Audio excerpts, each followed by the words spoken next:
আসসালামু আলাইকুম, আশা করি আপনারা সবাই ভালো আছেন। তো এই ভিডিওতে আমি আপনাদের দেখিয়ে দেব এপ্রিল এবং মে মাসে চলমান সরকারি চাকরির সকল সার্কুলার আমি আপনাদের এক নজরে দেখিয়ে দেব। তো তার আগে একটি বিজ্ঞপ্তি, সেটা হলো আপনারা যারা এইসব বিভিন্ন ধরনের সরকারি চাকরি পরীক্ষা দিচ্ছেন বা দিবেন, তারা চাইলে ফ্রি এক্সাম গ্রুপে জয়েন হতে পারেন। হোয়াটসঅ্যাপ গ্রুপে লিঙ্ক দেওয়া থাকবে, ডেসক্রিপশন বক্সে লিঙ্ক আছে, সেখান থেকে আপনারা হোয়াটসঅ্যাপে জয়েন হয়ে নেবেন। সেখানে আপনারা ফ্রিতে জিকে, ইংলিশ, বাংলা এবং গণিতের উপর আপনারা এক্সাম দিতে পারবেন। এপ্রিল এবং মে মাসে কোন কোন সরকারি চাকরির সার্কুলার চলতেছে। তো এখানে এক নম্বরে দেখতে পাচ্ছেন বাংলাদেশ সরকারি কর্ম কমিশন সচিবালয়ে, এখানে 90টি পদ রয়েছে। সময়সীমা 11 মে পর্যন্ত। মন্ত্রিপরিষদ বিভাগ 18 মে পর্যন্ত 75টি সিট রয়েছে।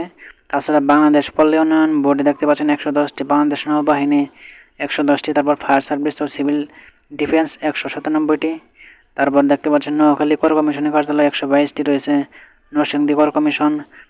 তো এই ভিডিও আমি কিন্তু আমার চ্যানেলে অলরেডি কর কমিশনের উপর একটি ভিডিও দিয়েছি, সেখান থেকে আপনারা কর কমিশনের আবেদন করতে চাইলে সেখানে করতে পারবেন।